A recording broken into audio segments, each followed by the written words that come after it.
A tutti voi buona giornata, bentrovati a questo appuntamento con l'informazione di Telefriuli che apriamo con la cronaca per parlare del violento rogo divampato attorno alle 9:30 di questa mattina che ha distrutto la ferramenta Goi Luigi a Fagagna. Un'alta colonna di fumo si è levata dalla struttura, era visibile da chilometri di distanza. Fortunatamente nessuno è rimasto ferito sul posto, una quarantina di vigili del fuoco da tutta la provincia di Udine e anche dal Pordenonese. Per aggiornamenti in diretta ci colleghiamo con la nostra Paola Treppo che si trova proprio a Fagagna. Buongiorno Paola.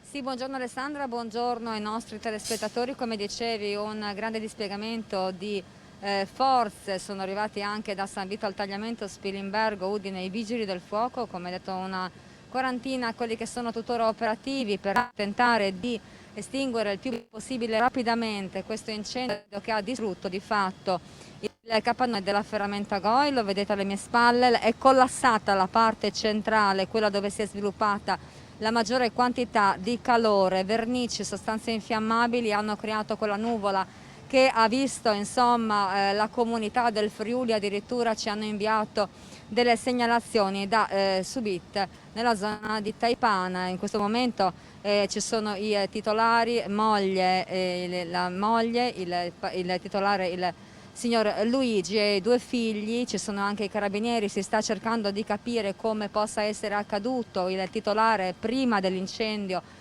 aveva controllato l'area del magazzino per ben 2 volte, nulla era sembrato in disordine, poi alla prima colonna di fumo che si è alzata, i vicini, siamo nella zona industriale, i vicini di un'azienda hanno dato immediatamente l'allarme e questo ha permesso un tempestivo intervento dei vigili del fuoco, però il rogo è stato estremamente violento e in mezz'ora ha distrutto completamente l'azienda. Il sindaco ha dato subito la sua disponibilità rispetto a un capannone nuovo dove continuare l'attività. Anche la titolare della ferramenta ci ha detto che insomma si rimetteranno subito al lavoro. Si tratta di un'azienda storica che aveva la sua sede inizialmente in via 24 maggio, circa da 15 anni, era attiva invece in questo capannone che vediamo alle mie spalle.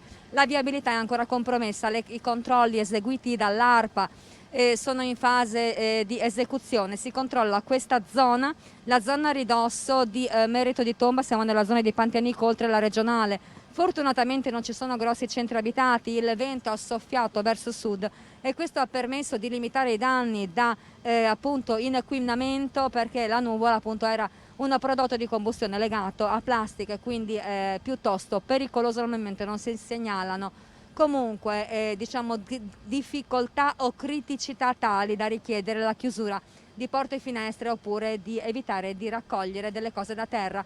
E un'altra cosa particolare sono delle microesplosioni durante la fase di combustione della parte del magazzino, che è quello che è collassato.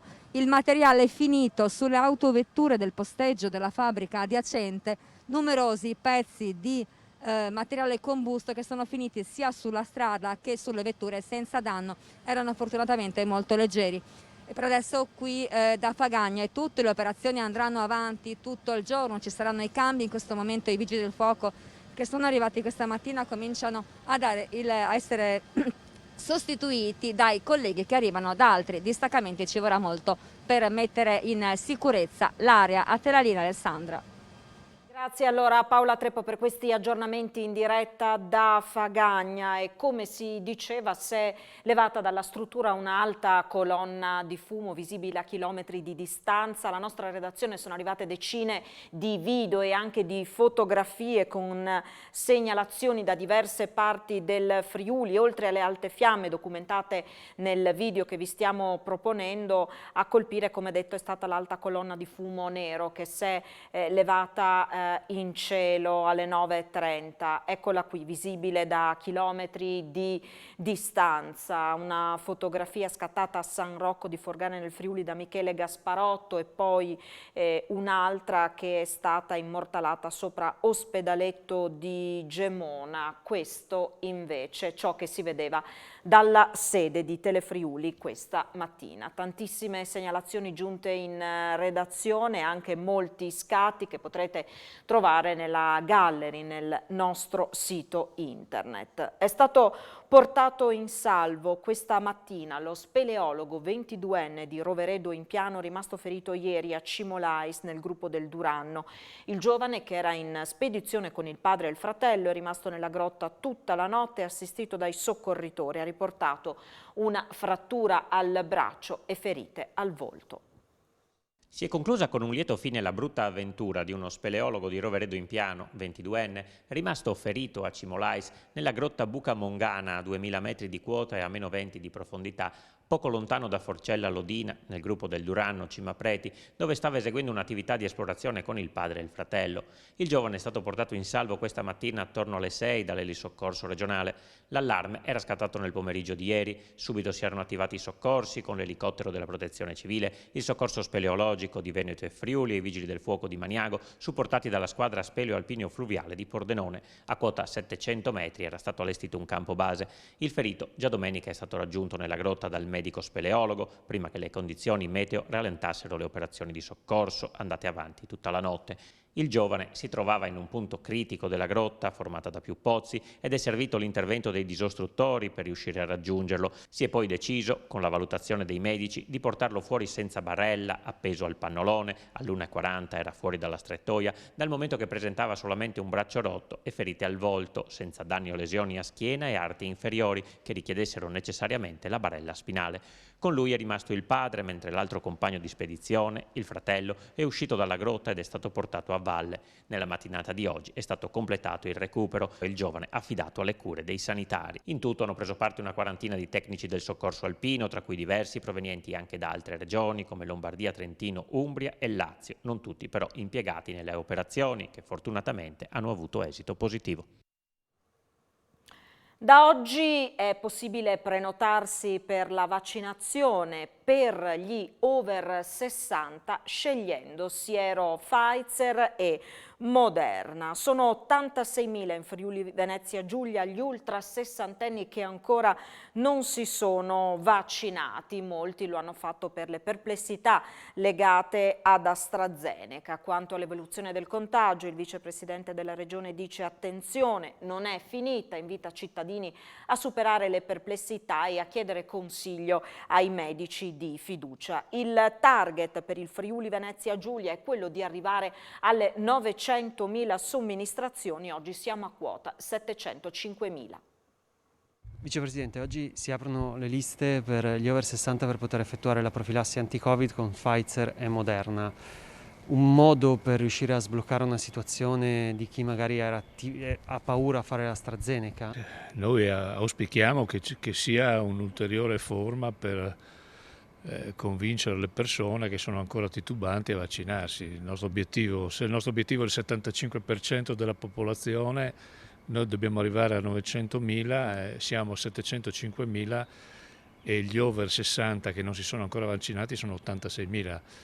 Pensiamo che una parte di questi non si siano vaccinati anche per tutto quello che abbiamo purtroppo ascoltato nel corso di questi mesi, indicazioni di un tipo, indicazioni che si rovesciavano la settimana dopo, insomma è successo un po' di tutto. È chiaro che qui la popolazione è disorientata. Io ai cittadini dico: rivolgetevi al vostro medico di fiducia, sia esso un medico di medicina generale o anche altro tipo di professionista, e fatevi dire da loro qual è la condizione per la quale è necessario vaccinarsi e soprattutto quello che riguarda anche la dinamica che riguarda le persone, perché ognuno di noi ha un approccio alla vaccinazione che ovviamente può essere diverso secondo la propria condizione di salute. Quindi è una manovra che tutti auspichiamo possa riuscire ad aumentare l'adesione alla vaccinazione. Il contagio cala lentamente, ma per una serie di ragioni, tra queste anche una capacità di sorveglianza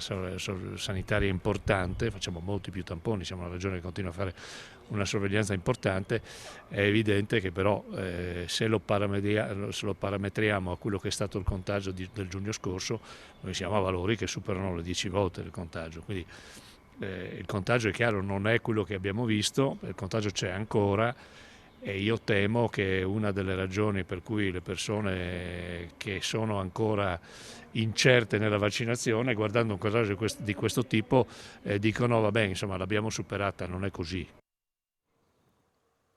Stefano Bonaccini scalza dal secondo posto della classifica dei governatori con maggiore gradimento in Italia Massimiliano Fedriga, che scende al terzo posto, pari merito con il presidente della Campania Vincenzo De Luca. La rilevazione annuale realizzata da Noto Sondaggi per il Sole 24 Ore, pubblicata oggi sul Quotidiano, vede in testa alla classifica dei presidenti di regione Luca Zaia, alla guida del Veneto da 11 anni, con il 74% dei consensi in crescita. E poi i sindaci tra i più graditi. In Friuli Venezia Giulia troviamo il primo cittadino di Gorizia, Rodolfo Ziberna, ottavo posto con il 59% del gradimento. Alessandro Ciriani, sindaco di Pordenone, al 17° posto con il 57,5% delle preferenze. Roberto Di Piazza, primo cittadino di Trieste, 66esima posizione con il 52% dei consensi. In fondo alla classifica il sindaco di Udine Pietro Fontanini, che dal 73° posto del 2020 scivola al 90° con il 48% del gradimento. All'elezione del 2018 aveva ottenuto il 50,4% delle preferenze. Un'opera di TV Boy, uno dei più noti street artist d'Italia, è apparsa ieri sera lungo le strade di Udine, più precisamente in via Vittorio Veneto. L'opera raffigura la Monna Lisa di Leonardo da Vinci, che indossa la maglia della nazionale, corredata dalla scritta Forza Azzurri, chiaro riferimento alla delicata sfida che la nazionale affronterà domani contro la Spagna, match decisivo per ottenere il pass per la finalissima di Euro 2020. Trovandosi a Udine per un impegno lavorativo, lo street artist, noto al grande pubblico per il famoso bacio tra Salvini e Di Maio, disegnato per la nascita del primo governo Conte, ha deciso di lasciare un segno della propria creatività donando una sua opera al capoluogo friulano, città che proprio da inizio luglio ha esposto alcune sue opere all'interno della Pop House Gallery, la mostra temporanea allestita negli spazi dell'ex Vitrum di Piazza San Giacomo. Noi ci fermiamo qui, tra pochissimo l'appuntamento con A voi la linea. Arrivederci.